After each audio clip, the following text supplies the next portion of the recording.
तो आज आप लोगों के पास हम लोग थर्मोडायनेमिक्स में नया टॉपिक स्टार्ट करते हैं, जो कि हमारे पास रहेगा कैलोरीमेट्री या फिर कैलोरीमीटर।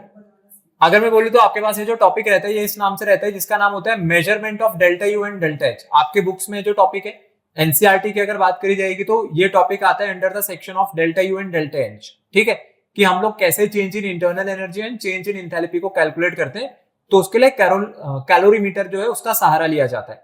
ठीक है, अब जो कैलोरीमीटर आप लोगों के पास इस बार आपको पढ़ाया जा रहा है, हमारे पास बॉम्ब टाइप कैलोरीमीटर। हमारे पास कई तरीके के कैलोरीमीटर है, बट आपके पास जो डेल्टा यू की कैलकुलेशन है अभी स्पेसिफिकली शुरुआत में, और डेल्टा एच जो आपको यहाँ पे पढ़ाया जाएगा, तो अभी हम लोग शुरुआत करेंगे बॉम्ब कैलोरीमीटर से। आपके सिलेबस में बॉम्ब कैलोरीमीटर को यूज करके करवा रहे हैं। अब यहाँ पे बात पे आप लोग ध्यान देना कि देखो बॉम्ब इसका नाम क्यों है, कि ये बॉम्ब जो कैलोरीमीटर हम लोगों ने यहाँ पे यूज करा हुआ है, इसमें हम लोग बॉम्ब क्यों यूज कर रहे हैं वर्ड जो यहाँ पे। इसके अंदर होता क्या है, ये जो आप यहाँ पर देख रहे हो ना, ये जो मेरे पास एक चैम्बर है, इसको हम लोग कहते हैं स्टील चैम्बर। ये जो यहाँ पे बनी हुई है, ठीक है, कौन सी चैम्बर बोल रहा हूं मैं, ये वाली। ठीक है, ये आपके पास एक सॉलिड स्टील चैम्बर होती है, जिसके अंदर ना हम लोग एक कंपाउंड ला करके रखेंगे, और इस स्टील चैम्बर के बाहर क्या भरा हुआ होता है, पानी भरा हुआ होता है पूरा। ठीक है, तो पहले आपने क्या करा, पहले आपने कैलोरीमीटर लिया। कैलोरीमीटर की मेरे पास ये पूरी इसकी चैम्बर है, क्लोज हो रखा है, इसके अंदर फिर वाटर भरा हुआ है वेसल में, और उसी वेसल के अंदर आपने एक सॉलिड स्टील की वेसल रखी हुई है। तो असलियत में यहाँ पे जो बॉम्ब शब्द का इस्तेमाल किया गया है, उसके पीछे आप रीजन समझना। यहाँ पे बॉम्ब इसलिए यूज होता है क्योंकि इसके अंदर होता है कंबशन। ठीक है, हम लोग ना बिल्कुल जिसको ब्लास्ट कहते हैं, आप लोग क्या करोगे, जो स्टील वेसल है, इस स्टील वेसल के अंदर एक केमिकल सब्सटेंस या केमिकल कंपाउंड ला करके रखोगे, कोई भी सब्सटेंस आप ला करके रख सकते हो। फिर इसको इलेक्ट्रिकली एक्साइट किया जाता है। ठीक है, मतलब इलेक्ट्रिक करंट की हेल्प से इसको ऑक्सीडाइज करते हैं। तो यहां पर ऑक्सीजन होती है इसके अंदर। ठीक है, यहां पर क्या भरी हुई होती है मेरे पास, ऑक्सीजन। पर ये जो ऑक्सीजन है ना, ये बहुत हाई प्रेशर पर होती है। ठीक है, आपने क्या करा, आपने इलेक्ट्रिसिटी पास कराई, और इलेक्ट्रिसिटी की हेल्प से इसका कंबशन करा। लेकिन उस कंबशन के लिए किस चीज की जरूरत पड़ेगी, आपको ऑक्सीजन की जरूरत पड़ेगी। तो यहाँ पे जो ऑक्सीजन लगी हुई है, जो फिलामेंट के साथ आप देख रहे हो, जो फिलामेंट लगी है, तो यहीं पर आपके पास ऑक्सीजन भी भरी हुई होती है, और वो ऑक्सीजन हाई प्रेशर पे होती है। तो इसका होता है कंबशन, इसलिए इसको हमारे पास क्या नाम दिया गया होता है, बॉम्ब कैलोरीमीटर इसका नाम दिया गया होता है। तो बॉम्ब जो है यहाँ पर, उसके आगे आप लिख भी सकते हो, यहाँ पे देख भी सकते हो, लिखा हुआ है strong steel vessel with tightly fitted cover and screws. ठीक है, क्यों कर रखा है, क्योंकि ताकि आपके पास जब ऑक्सीडेशन हो तो भाई ऐसा ना हो कि आपका apparatus ही टूट जाए, या फिर वहां पर मेरे पास जो सब्सटेंस उससे जो गैस रिलीज हो रही है वो बाहर निकले। अब आप लोग इसका मीनिंग समझना कि ये भाई यूज क्यों हो रहा है, मतलब इसका काम क्या है, इसको क्यों हम लोग यहां पर लगा रहे हैं। होता क्या है कि जब आपके पास ये जो वाटर है, और इसके अंदर जो हम लोगों ने सब्सटेंस रखा हुआ है, होगा क्या, यहां से जो हीट निकलेगी वो कहां जाएगी, सारी की सारी वाटर के पास। और आप क्या देखोगे कि टाइम के साथ जो मेरा वाटर है, उस वाटर का जो टेम्परेचर है वो क्या हो जाएगा, वहां पर बढ़ने लगेगा। तो जो हमारे पास वर्किंग होती है, वर्किंग में अगर ध्यान दिया जाए, तो वर्किंग में जब आपने इग्निशन करा, किसका इग्निशन करा, उस सब्सटेंस का जो कि स्टील वेसल में रखा हुआ था, तो उसने हीट बाहर फेंकी। तो वो जो हीट इवॉल्व हुई, उस हीट इवॉल्व को एब्जॉर्ब किसने कर लिया, वाटर ने एब्जॉर्ब कर लिया। वाटर भी एब्जॉर्ब कर रहा है, और साथ साथ जो बची हुई हीट है उसका थोड़ा बहुत हिस्सा कौन एब्जॉर्ब कर रहा होगा, आपका पूरा कैलोरीमीटर। ठीक है, ये जो पूरा कैलोरीमीटर है, तो सब्सटेंस से निकली हुई हीट को कौन एब्जॉर्ब करेगा मेरे पास यहाँ पर, एक तो आपका एब्जॉर्ब करेगा कैलोरीमीटर, और दूसरा कौन एब्जॉर्ब करेगा हम लोगों के पास यहाँ पर आपका वो वाटर।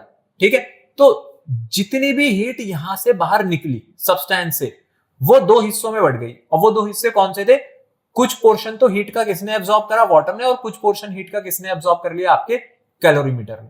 ठीक है, तो ये इसकी वर्किंग होती है, ये हमारे पास इसका कॉन्सेप्ट या फिर प्रिंसिपल होता है। आपके पास यहाँ पर एक बहुत इंपॉर्टेंट वर्ड जो यहाँ पे यूज होता है, वो होता है कि वॉल्यूम जो है वो कांस्टेंट रहना चाहिए, वॉल्यूम में चेंज नहीं आना चाहिए। ठीक है, तो हम लोगों को क्या मेजर करना है, हम लोगों को यहाँ पर हीट चेंज मेजर करना है, और ये हीट कौन सी हो गई मेरे पास, कंबशन की। यह है heat of combustion but at constant volume. ठीक है, heat of combustion at constant volume. तो हम लोगों ने सब्सटेंस को इलेक्ट्रिकली एक्साइट करा, ठीक है, कंबशन करा, इसका ऑक्सीडेशन हुआ। उसके बाद इसमें क्या हुआ, धीरे धीरे आप देखोगे कि यहां से अपने पास हीट रिलीज होने लगेगी, क्योंकि ये हाईली एक्सोथर्मिक होता है। जब वो हीट बाहर निकली इस वेसल से, वो ये वेसल की वॉल से, तो उस हीट को किसने एब्जॉर्ब करा, वाटर ने एब्जॉर्ब करा। और थोड़ी बहुत हीट को कौन एब्जॉर्ब कर लेगा, आपका कैलोरीमीटर। फिर ऊपर क्या लगा रखा हम लोगों ने, इसमें थर्मोमीटर लगा रखा। थर्मोमीटर अगर आप देखोगे तो थर्मोमीटर यहाँ पर कैलोरीमीटर की वॉल से लगा हुआ है, जो कि वाटर के साथ जुड़ा हुआ है डायरेक्टली। ये आपको ये बताएगा कि टेम्परेचर में राइज कितना आ रहा है। ठीक है, किसके टेम्परेचर में राइज कितना आ रहा है, यहाँ पर जो कैलोरीमीटर है उसका टेम्परेचर कितना बढ़ा। ठीक है, क्योंकि इनिशियल रीडिंग भी आपको पता होगी कितनी थी, अब फाइनल रीडिंग भी पता चल गई। तो जब भी हीट एब्जॉर्प्शन होती है तो टेम्परेचर क्या होता है मेरे पास, बढ़ जाता है। तो अब इसके लिए आपको ना फॉर्मुला देंगे, लेकिन आप देखो फॉर्मुले को समझना, फॉर्मुला बनाते कैसे हैं। अभी मैंने आपको कहा था कि हमारे पास दो वे में इसकी वर्किंग है। पहला वे तो ये है कि कितनी हीट आपका कैलोरीमीटर एब्जॉर्ब कर रहा है, और दूसरा क्या है कि कितनी हीट कौन एब्जॉर्ब कर रहा है, आपका वाटर एब्जॉर्ब कर रहा है, क्योंकि वाटर भी हीट एब्जॉर्ब करेगा, और दूसरी हीट कौन एब्जॉर्ब करेगा, आपका यहाँ पर कैलोरीमीटर एब्जॉर्ब करेगा। ठीक है, और हीट का जो फॉर्मुला है वो कैसे देते थे हम लोग, Q equals to MC delta T हम लोगों ने पढ़ा था। तो ये heat absorb by the calorimeter को कितना लिया है हम लोगों ने, Q1। ठीक है, और Q1 कैसे निकाल रहे हैं, वही MC डेल्टा T करके निकाल रहे हैं। देखो यहाँ पे जो ये MC है ना, जो छोटा वाला ये M आप देख रहे हो यहाँ पर, ये MC क्या है मेरे पास, मास ऑफ द कैलोरीमीटर है। और जो ये कैपिटल C लिखा हुआ है या CC जो लिखा हुआ है, ये क्या हो गया, C से किससे डिनोट करते थे हम लोग, हीट कैपेसिटी को। तो इसकी जो सब्सक्रिप्ट में C लिखा हुआ है ना, वो कैलोरीमीटर का बता रहा है, वो बता रहा है कि हीट कैपेसिटी किसकी है, कैलोरीमीटर की है। और वैसे ये MC का मतलब मास भी किसका है, अपने पास कैलोरीमीटर का है। तो आपके पास जो Q1 आया, Q1 की वैल्यू कितनी आ गई, Q1 की वैल्यू आ गई मेरे पास MC into CC into delta T। अब ये पता है क्या होता है, ये आपके पास कांस्टेंट है। ये कैसी वैल्यू है मेरे पास, एक कांस्टेंट है। क्यों कांस्टेंट है भाई, क्योंकि मास ऑफ कैलोरीमीटर तो बदलेगा नहीं कभी, और हीट कैपेसिटी जो है उसकी, या मैं बोलूं स्पेसिफिक हीट कैपेसिटी, वो भी फिक्स है। तो इसीलिए क्या करा मैंने, इसको K लिख दिया, Q1 को क्या लिख दिया मैंने यहाँ पर, K डेल्टा T कर दिया। अब डेल्टा T का मतलब है चेंज इन टेम्परेचर कितना आया होगा, वो आपके थर्मोमीटर की रीडिंग से आपको पता चल जाएगा। ठीक है, आई इतनी बात समझ में। अब आते हैं यहाँ पर वाटर वाले पोर्शन पे। देखो वाटर वाले पोर्शन में क्या हुआ, आपने माना कि जो वाटर ने हीट एब्जॉर्ब करी वो कितनी अमाउंट की हीट एब्जॉर्ब करी, Q2। वही फॉर्मुला यूज करेंगे, Q equals to MC delta T, लेकिन इस बार मास किसका लिया जाएगा, वाटर का। हीट कैपेसिटी भी किसकी ली जाएगी, वाटर की। और चेंज इन टेम्परेचर, जो चेंज इन टेम्परेचर है वो सेम रहेगा, क्योंकि जो वॉल है कैलोरीमीटर की वो वाटर के साथ जुड़ी हुई है, जिसमें आपने थर्मोमीटर वहां पर लगा रखा था। ठीक है, तो डेल्टा T की वैल्यू जो है वहां पर, यहाँ पे दोनों के लिए अपने पास सेम रहती है, बस यहाँ पे जो मास है वाटर का है, और हीट कैपेसिटी भी किसकी है, आपके पास वाटर की है। तो अगर मेरे को चेंज इन इंटरनल एनर्जी निकालना है, जो यहाँ पे चेंज इन इंटरनल एनर्जी निकलेगा कैलोरीमीटर के लिए, वो कैसे निकलेगा, इन दोनों जो हीट थी इसका मैं सम कर दूं, Q1 प्लस Q2। तो जब मैंने Q1 प्लस Q2 किया तो आंसर कितना आया, डेल्टा U कितना आ रहा है यहां से, ये रहा आपके पास इसका फॉर्मूला। ठीक है, कि डेल्टा U की जो वैल्यू है यहाँ पर वो कितनी हो गई, ध्यान रहे कांस्टेंट वॉल्यूम पे हो रहा है सब कुछ। तो डेल्टा U की वैल्यू आ रही है आपके पास MC into CC plus MW into CW into delta T। ये आपके पास पहला फॉर्मूला है, ध्यान रहे। वॉल्यूम कांस्टेंट है, टेम्परेचर नहीं।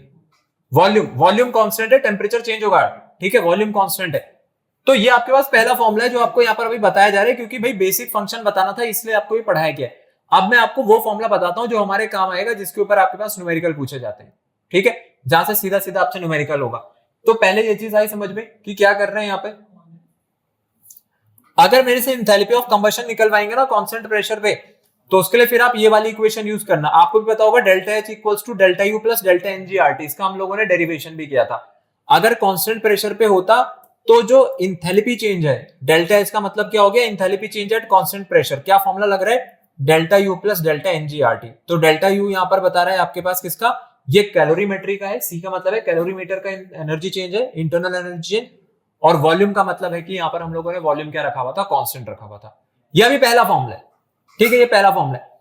लेकिन अब चलते हैं उस चीज पर जिसकी पड़ेगी आपको सबसे ज्यादा जरूरत। यहां पे देखो, अब आपके पास जो चेंज इन इंटरनल एनर्जी है, अगर चेंज इन इंटरनल एनर्जी हम लोगों को निकालना है तो एक और फॉर्मूला जो कि अब आपको सबसे ज्यादा यूज होगा न्यूमेरिकल पर्पस के लिए।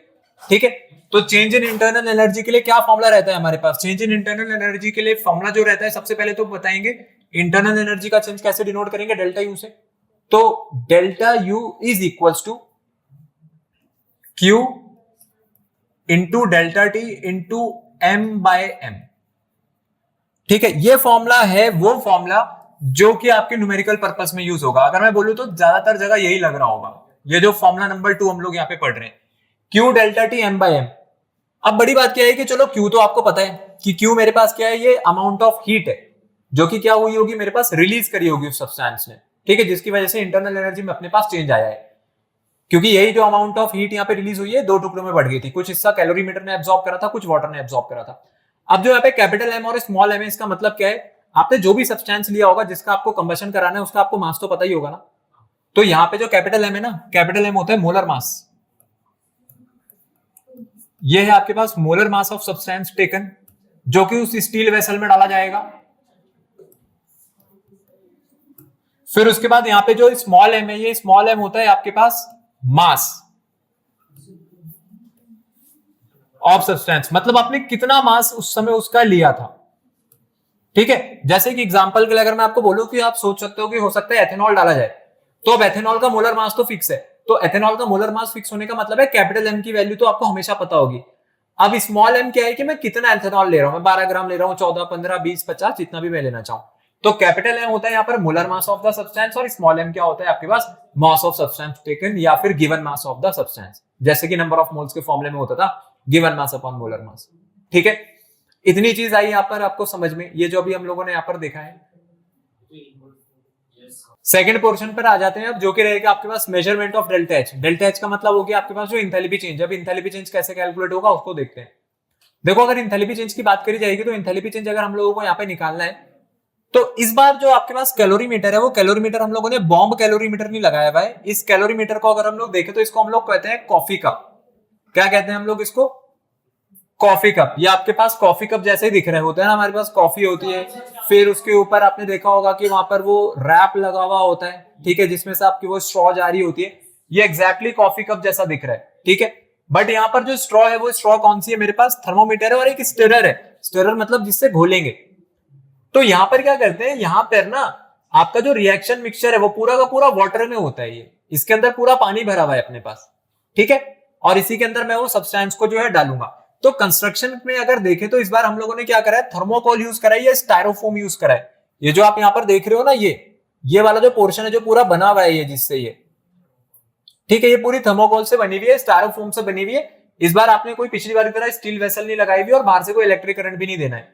अभी जो कप है ना, ये कप किसकी तरह काम करता है? हमारे पास एक एडियाबेटिक वॉल की तरह। एडियाबेटिक वॉल अगर होगी तो एडियाबेटिक वॉल क्या करती है, ये हीट को अपने पास रोक देती है। जो हीट एक्सचेंज है सराउंडिंग के साथ, वो नहीं हो सकता है, ठीक है, बिल्कुल। तो यहां पर जो Q है वो आपके पास ये 0 कर देगा, ठीक है। हीट मतलब सराउंडिंग को हीट लॉस ना हो, जो भी कुछ हो यहाँ पर हीट में चेंज हो विद इन द कैलोरीमीटर हो, सराउंडिंग के साथ कोई हीट चेंज नहीं होना चाहिए। तो हम लोग वॉल की बात कर रहे हैं, ऐसा मत समझना पूरी रिएक्शन में कोई हीट चेंज नहीं हो रहा, नहीं तो फिर तो कोई टेम्परेचर ही नहीं बढ़ेगा। तो अपने पास यहाँ पे जो कप है, कप एडियाबेटिक वॉल की तरह एक्ट कर रहा है, और उसके साथ साथ अगर हम लोग देखें तो आपके पास इसके अंदर क्या रखा है, हम लोगों ने पानी रखा हुआ है, ठीक है। अब ये वाटर का काम क्या होता है? वाटर का काम होता है ये एब्सॉर्ब करेगा हीट को जो वहां पे अपने पास इवॉल्व हो रही है। कैसे इवॉल्व होगी? आपकी रिएक्शन से। अब यहाँ पर मेरे को 2 केमिकल सब्सटेंस रिएक्ट कराने, तो जब भी अपने पास यहाँ पे रिएक्शन होती है, पहली बात वो एक्सोथर्मिक नेचर की होनी चाहिए। तो वहां से जो हीट निकलेगी उसको कौन एब्सॉर्ब कर गया होगा? आपका वाटर एब्सॉर्ब कर गया होगा। तो उसकी वजह से टेम्परेचर में राइज आया होगा या नहीं आया होगा? तो टेम्परेचर में राइज हम लोगों ने कैलकुलेट कर लिया होगा।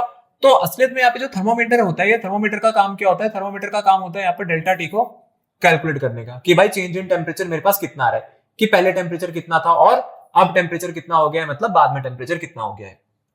तो जब रिएक्शन कप के अंदर होगी तो अपने पास टेम्परेचर जो है वो बढ़ेगा। फिर अगर टेम्परेचर में चेंज आया है तो ऑब्वियसली बात है हीट इन्वॉल्व हुई होगी पूरे प्रोसेस में। और हीट कैलकुलेट करने का फॉर्मूला क्या पढ़ाया गया आपको? Q equals to mc delta T. ये जो टॉपिक है आपको इसलिए बताया जा रहा है ताकि प्रैक्टिकल यूजेज आप समझ सको कि अगर कहीं पे किसी रिएक्शन की मेरे को एंथैल्पी चेंज निकालना होगा तो मैंने कैसे निकाला होगा। तो आपने कैलोरीमीटर का सहारा लिया होगा, क्योंकि ये जो न्यूमेरिकल वैल्यू आप फॉर्मूला देखते हो, फॉर्मूला कोई तभी तो लगा पाएगा जब उसको एक्चुअली में पता होगा कि मेरे पास कोई एपरेटस था जहां पर मैंने एक्चुअल में हीट कैलकुलेट करी थी। किसी ने बेंजीन जलाई, ठीक है, या आपके पास कहीं पे एथेनॉल की रिएक्शन हो रही है किसी के साथ, कहीं पे CO2 के साथ रिएक्शन हो रही है, तो पहले मैं रिएक्शन कराऊंगा, फिर मैं देखूंगा कि इतना मास इतने मास के साथ रिएक्ट करता है तो इतना टेम्परेचर चेंज आता है, तो इतनी हीट एनर्जी इवॉल्व होती है। तो अब ये क्वेश्चंस आपसे पूछे जाएंगे यहाँ पर, जैसे कि आपने मोल कॉन्सेप्ट में पढ़े थे, कुछ वैसे ही क्वेश्चंस यहाँ पर अभी आप आगे देखोगे जब हम लोग इसमें क्वेश्चंस करेंगे। तो ये Q equals to mc delta T है। अब ये हीट क्या है? देखो, रिएक्शन मिक्सचर से जितनी भी हीट निकली वो सारी किसने आपके पास एब्सॉर्ब कर ली होगी? वाटर ने। तो ये heat absorption of the water is given by the formula mc delta T, where m is the mass of water, और वैसे ही आपके पास Cb क्या है? Heat capacity of the water. पर ये जो स्मॉल m है, ध्यान रहिए, मास ऑफ वाटर तो होता है, बट कौन सा मास रहता है अपने पास? ये molar mass of the water, ठीक है। और वैसे वहां पे जो अपने पास वो Cw है वो कौन सी है इस बार? ये मोलर हीट कैपेसिटी है। और आपको वाटर की मोलर हीट कैपेसिटी याद रखनी है, आपके सामने लिखी हुई है 4814 किलो जूल पर केल्विन पर मोल, ठीक है। ये अगर आपको नहीं भी गिवन हो तो ये आपको याद रखनी पड़ेगी 4184 किलो जूल। अगर आप जूल में देखोगे तो जूल में इतनी होती है 4.184। ठीक है, जूल में कितनी लेते हैं हम लोग इसकी वैल्यू 4.184। आप चाहो तो इस वैल्यू को ना नियरली 4.2 भी ले सकते हो। कितना ले सकते हो इसको? Nearly 4.2 joule kelvin inverse mole inverse में। आई बात समझ में?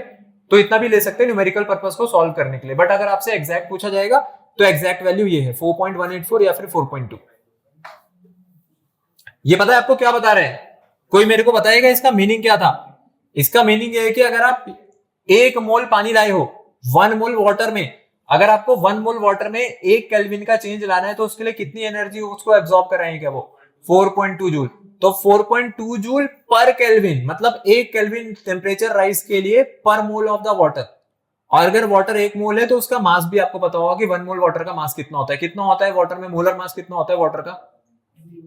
18 ग्राम, 18 ग्राम पर मोल। तो ये जो आपके पास है ये 18 ग्राम के लिए, क्या 18 ग्राम जो वाटर है वो कितनी एनर्जी लेगा अपने पास? 4.2 जूल की एनर्जी लेगा अगर उसे 1 केल्विन का यहाँ पर अपने पास राइज दिखाना है तो ये कॉफी कैलोरीमीटर आपको समझ आया पे? कॉफी कप है जो, तो कॉफी कप जो होता है वो हमारे पास एक जनरल नेम होता है क्योंकि भाई ये दिखता भी कॉफी कप जैसा ही है।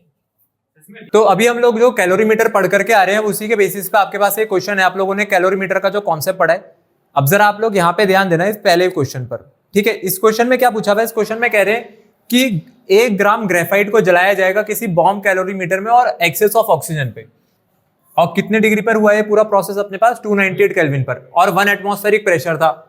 और ये आपके सामने यहाँ पर इन्होंने रिएक्शन जो है वो लिख करके दे दी। ठीक है, कार्बन और अगर ऑक्सीजन का कंबशन होता है, कार्बन को अगर हम लोग कंबशन कराएंगे ऑक्सीजन के साथ CO2 रिलीज होगी। ठीक है, सिंपल सी रिएक्शन है, कोई बड़ी बात नहीं है। कह रहे हैं कि इस रिएक्शन के दौरान ना जो टेम्परेचर राइज था वो 298 से कहां पहुंच गया मेरे पास? 299 केल्विन पर। तो पहली चीज तो हमें क्या ध्यान रखनी है कि जब मैं सोल्यूशन लिखूंगा तो ओरिजिनली आपका जो थर्मोमीटर जो कैलोरीमीटर पे लगा होता है वो 298 केल्विन पे था, और उसके बाद जब रिएक्शन आपकी खत्म हुई तो ये कहां पे पहुंच गया? 299 केल्विन पे। तो मुझे बताओ चेंज इन टेम्परेचर कितना आया? 1 केल्विन का आया, 299 में से 298 माइनस कर देंगे, 1 केल्विन का चेंज है। ठीक है, आपको हीट कैपेसिटी दे रखी है बॉम्ब कैलोरीमीटर की। जो कैलोरीमीटर है कौन सा मेरे पास? ये बॉम्ब कैलोरीमीटर है। कितनी दे रखी है इसकी heat capacity? 20.7 kilo joule per kelvin. 20.7 kilo joule per kelvin. आई बात समझ में? हम लोग ने एक फॉर्मूला पढ़ा था, हम लोगों ने पढ़ा था कि भाई जो आपके पास हीट कैपेसिटी है, हीट कैपेसिटी हम लोग जब निकालते थे तो हीट कैपेसिटी कैसे निकाला जाता था? Q/ΔT करके, यही होता था। अब मैंने यहाँ पे CV क्यों लिखा है? क्योंकि इसका मीनिंग है heat capacity at constant volume. ठीक है, हम लोग मान करके चल रहे हैं कि भाई आपके पास जो वॉल्यूम चेंज है वो वहां पर नहीं आ रहा है, क्योंकि क्वेश्चन में भी कोई वॉल्यूम चेंज नहीं दे रखा है, तो अपने को मानना पड़ेगा कि जो वॉल्यूम था वो मेरे पास ऑलमोस्ट यहाँ पर कांस्टेंट था। अब बात क्या हो गई सारी की सारी कि जो CV है, ये CV क्या है अपने पास? हीट कैपेसिटी है। किसकी हीट कैपेसिटी है? ये कैलोरीमीटर की। आपका जो कैलोरीमीटर है ये उसकी हीट कैपेसिटी है। तो मुझे बताओ Q क्या होगा? ये Q क्या है? हीट कैपेसिटी को अगर मैं चेंज इन टेम्परेचर से मल्टीप्लाई कर दूं तो Q आ जाएगा।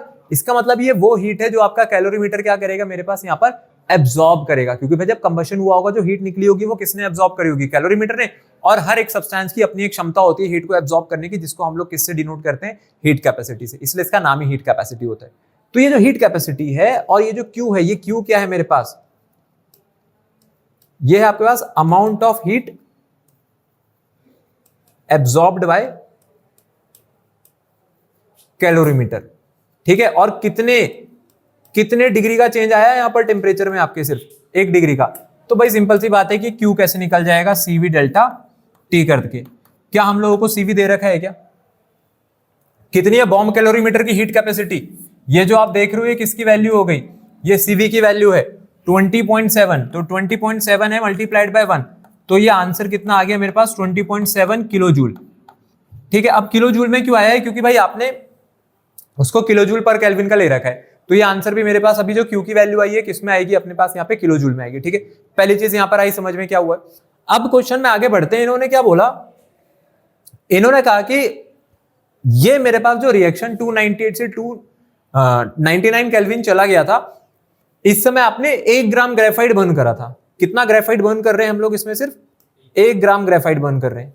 तो ये जो आपके पास अमाउंट ऑफ हीट एब्जॉर्ब करी है कैलोरीमीटर ने, ये कितने ग्राम ग्रेफाइट के लिए निकल करके आई है, ये कितने ग्राम कार्बन के लिए निकल करके आई है, 1 ग्राम। ठीक है, तो ये हो गई मेरे पास हीट एब्जॉर्ब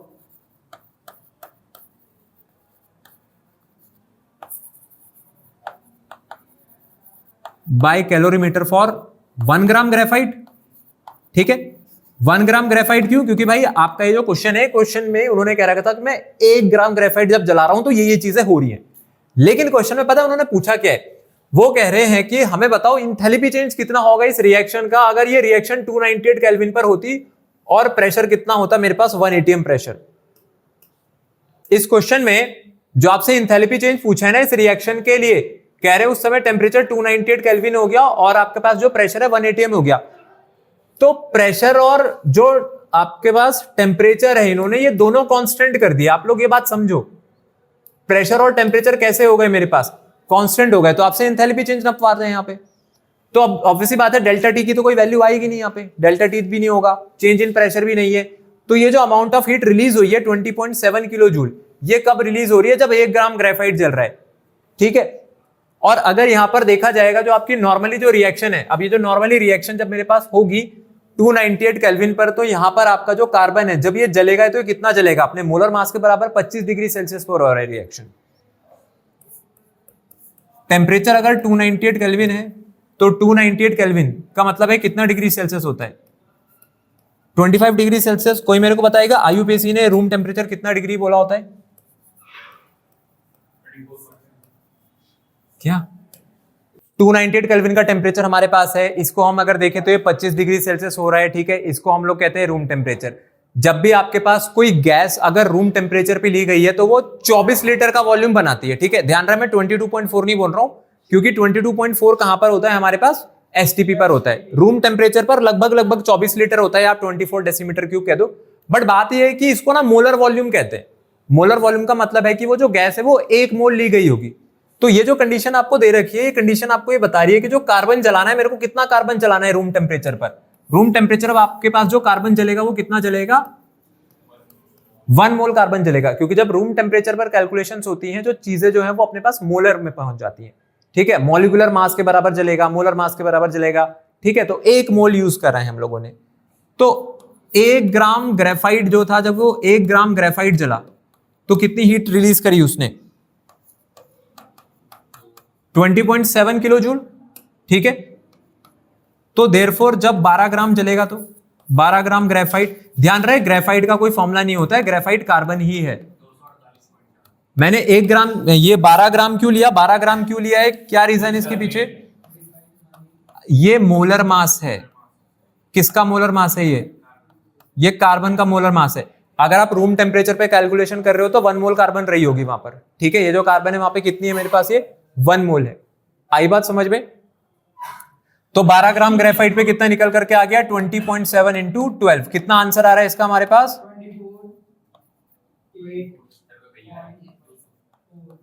248.4 किलो जूल। तो ये कितना निकल करके आ गया अपने पास? 248.4 किलो जूल। ठीक है, अब भाई आपको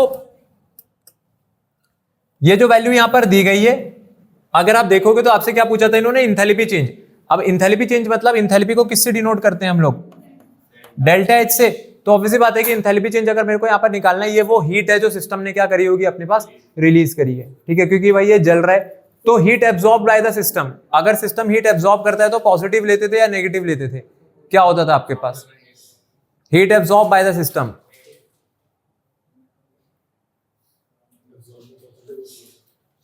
heat absorb by the system positive, heat release by the system negative. क्योंकि ये आपके पास वो हीट है जो सिस्टम ने रिलीज करी है, तो मेरे पास जो एंथैल्पी चेंज है वो कैसे साइन के साथ जाएगा यहां पर? नेगेटिव। ये आ गया आपके पास enthalpy change -248.4 kilo joule per mole का। नेगेटिव का मैं मीनिंग यहां पर फिर से बता देता हूं। आपने जो एंथैल्पी चेंज लिया है वो बस आपने ये देखा कि भाई मेरे पास कितनी हीट रिलीज हुई है, and heat release by the system is taken as negative. ठीक है, एब्जॉर्ब करेगा पॉजिटिव, बाहर फेंकेगा नेगेटिव। वैसे work done by the system क्या होता है? मेरे पास नेगेटिव होता है, और work done on the system positive होता है। ठीक है, तो सिस्टम काम करेगा तो नेगेटिव। ठीक है, यहां देखो, यहां पे आपके पास सेकंड क्वेश्चन है। इस बार कह रहे हैं कि जो फ्यूल हम लोग बर्न कर रहे हैं, फ्यूल आपके पास क्या है? ये ऑक्टेन है। अब ऑक्टेन हमारे पास एक एल्केन होती है जिसका फॉर्मूला रहता है C8H18। कितना मास ऑक्टेन का हम लोगों ने यहाँ पर कंसिडर किया हुआ है अपने पास 1.250। ये 1.250 इसका मास है यहाँ पर हमारे पास ऑक्टेन का। इसको हम लोगों ने बर्न किया in the excess of oxygen. ठीक है, आपके पास जो टेम्परेचर राइज है कैलोरीमीटर का वो 294.05 से कहां पहुंच गया 300.78। तो अगर मैं T1 की वैल्यू देखूं तो यहां पर टेम्परेचर 1 कितना है 294.05 केल्विन और T2 कितना हो गया मेरे पास 300.78 केल्विन। क्या आप लोगों ने डेल्टा टी निकाला क्या? कितना आ रहा है डेल्टा टी? 300.78 में से अगर माइनस कर देंगे 294.05 तो 6.73। ठीक है, आ गई डेल्टा टी की वैल्यू आ गई जैसे पिछले क्वेश्चन में निकाली थी। अगर आपकी डेल्टा टी की वैल्यू आ गई है तो पहला पार्ट तो आप लोगों से जो है वो सॉल्व हो गया है। क्यों सॉल्व हो गया है? क्योंकि भाई देखो पिछली बार की तरह ही हीट ट्रांसफर निकालना है कि हीट ट्रांसफर कितना हुआ कैलोरीमीटर को। तो कैलोरीमीटर को जो हीट ट्रांसफर होगा, कैलोरीमीटर की ये हीट कैपेसिटी है, इस हीट कैपेसिटी के साथ इतना टेम्परेचर राइज इसने झेला अपने पास। ठीक है, तो आपको भी पता है कि भाई मेरे पास जो Q है, Q की वैल्यू कैसे निकलेगी? Q निकलेगा मेरे पास CV डेल्टा टी करके, जहां पर Q क्या है अपना हीट एब्जॉर्ब। कौन कर रहा है हीट एब्जॉर्ब? हमारा कैलोरीमीटर। तो ये जो CV है, ये CV क्या है? ये हीट कैपेसिटी है। किसकी हीट कैपेसिटी है? CV आपकी कैलोरीमीटर की। तो भाई फटाफट से इसको मल्टीप्लाई करा देते हैं। CV की वैल्यू दे रखा है आपको 8.93 और टेम्परेचर राइज कितना था 6.73। तो जब आप इसको सॉल्व करोगे तो जो वैल्यू है वो लगभग मेरे पास कितनी निकल करके आ जाएगी 60.1 किलो जूल। ठीक है, ये मेरे पास आंसर हो गया। ये किसका आंसर हो गया? ये आंसर हो गया आपके पास पहले पार्ट का 60.1 किलो जूल। तो ये अमाउंट की जो हीट ट्रांसफर है ये किसको चली जाएगी? अपने कैलोरीमीटर को। या मैं कह दूं कैलोरीमीटर कितनी हीट एब्जॉर्ब करेगा अपने पास यहाँ पर 60.1 किलो जूल। ठीक है, पहला वाला पार्ट हो गया सबसे। ठीक है, अब करा देता हूं आपको दूसरा वाला। अब यहां पर क्वेश्चन में अगर आगे बात समझेंगे हम लोग तो आगे आपको देखने को मिलेगा कि भाई आपसे ना इंथैल्पी ऑफ कंबशन भी निकलवा रहे हैं। इंथैल्पी ऑफ कंबशन का मतलब है कि जब ये जलेगा तो इंथैल्पी चेंज कितना आएगा। ठीक है, जब ये जलेगी। अब आप कोई भी हाइड्रोकार्बन जलाओ, बनता CO2 और वाटर ही है। आई बात समझ में? ठीक है, तो अपने पास जब CO2 और वाटर बनती है तो आपको भी पता है कि जो C8H18 है, मेरे पास जो इंथैल्पी ऑफ कंबशन है, ये चीजें हमेशा पर मोल नापी जाती हैं। कैसे नापती हैं आपके पास? ये पर मोल। तो पहले आप मास निकाल दो, और वो भी कौन सा? Molar mass. तो मोलर मास किसका निकालेंगे हम लोग? यहां पर ऑक्टेन का, C8H18 का। तो कार्बन का होता है 12, 12 इंटू 8 प्लस 18, तो 96 प्लस 18 कितना आ गया? तो 114 ग्राम पर मोल। ठीक है, कितने अमाउंट की हीट रिलीज हुई थी? कितने अमाउंट की हीट रिलीज हुई है? 60.1 किलो जूल। ये जो 60.1 किलो जूल की हीट यहां पर रिलीज हो रही है, कब रिलीज हो रही है? जब कितना जलाया जा रहा था? कितना जलाया था आपने? ये 1.250। ठीक है, 1.250 जलाने पर कितनी रिलीज हो रही थी? 60.1। मुझे बताओ जब 1 ग्राम जलेगा तो कितनी रिलीज होगी? यूनिटरी मेथड लगाएंगे, सिंपल सा क्वेश्चन है। यूनिटरी मेथड लगाना है आपको, कोई भारी भरकम काम आपसे नहीं करवा रहे हैं। तो फॉर 1.250 ग्राम ऑफ C8H18 कितनी हीट रिलीज हुई थी अपने पास? 60.1 किलो जूल। यही हुई थी क्यों? तो देयरफॉर मुझे बताना 1 ग्राम के लिए कितनी होगी? 1 ग्राम के लिए कितनी आएगी? 60.1 डिवाइड बाय, यही आया। और हमें कितने के लिए निकालना है? हमें कितने के लिए निकालना है? 114 ग्राम के लिए। तो 114 ग्राम के लिए कितना आ गया? ये 60.1 अपॉन 1.25 इंटू 114। अब इस वैल्यू को हम लोग मल्टीप्लाई करके देख लेंगे कि आंसर कितना आ रहा है। तो ये वैल्यू आ रही है हमारे पास 5481.1 किलो जूल। ठीक है, कितनी निकल करके आई है मेरे पास? 5481.1 किलो जूल। और ध्यान रहिए हम लोग किसमें लेकर के चल रहे हैं? पर मोल। क्योंकि भाई आपको पर मोल पे देखना पड़ेगा, क्योंकि मेरे को भी नहीं पता कि उन्होंने ऑक्टेन जो है वहां पर कितना जलाना होगा। इंथैल्पी ऑफ कंबशन जो अपने को यहां पर निकालना था, तो मैंने कहा कि भाई पर मोल लेकर के चल लेते हैं, पर मोल पे नापते हैं। तो जब तक आपको नहीं दे रखी होगी सैंपल वैल्यू, पहले हम लोगों ने सैंपल वैल्यू से हीट रिलीज निकाली, अब इन्होंने कहा इंथैल्पी ऑफ कंबशन कितनी होगी, तो इंथैल्पी ऑफ कंबशन का जो स्टैंडर्ड केस होता है, इंथैल्पी ऑफ कंबशन जो अपने पास स्टैंडर्ड केस में नपती है वो पर मोल ही नपती है, तो इसलिए हम लोगों ने पर मोल निकाला। पर मोल निकालना था तो आपको 1 मोल ऑक्टेन का मास निकालना पड़ेगा कि 1 मोल ऑक्टेन का मास कितना था, ताकि आप यूनिटरी मेथड को अपने पास यहाँ पर अप्लाई कर सको। तो क्या आपको ये चीज आई समझ में? यहाँ पर ये मेरे पास Q की वैल्यू हो गई, लेकिन क्या मेरे से Q की वैल्यू पूछी हुई है क्या? आपसे क्या पूछी हुई है यहाँ पर? Enthalpy of combustion. और जब इंथैल्पी ऑफ कंबशन पूछेंगे तो हीट रिलीज होगी, ठीक है। तो इंथैल्पी ऑफ कंबशन, बस अब आपके आंसर में क्या लग जाएगा? एक नेगेटिव। तो ये हो जाएगा अपना आंसर फाइनल। ये हो गया आपके पास सेकंड वाले पार्ट का आंसर। नेगेटिव क्यों लगाया है? क्योंकि सिस्टम ने हीट रिलीज करी है, ठीक है। एक्सोथर्मिक रिएक्शन है इसलिए। अभी हम लोगों ने एंडोथर्मिक एक्सोथर्मिक नहीं पढ़ा है, अभी आगे पढ़ेंगे तो आपको ये चीज भी समझ आ जाएगी कि क्यों ऐसा कर रहे हैं, और आपको सभी तरीके की इंथैल्पीज भी वहां पर पढ़ाई जाएंगी।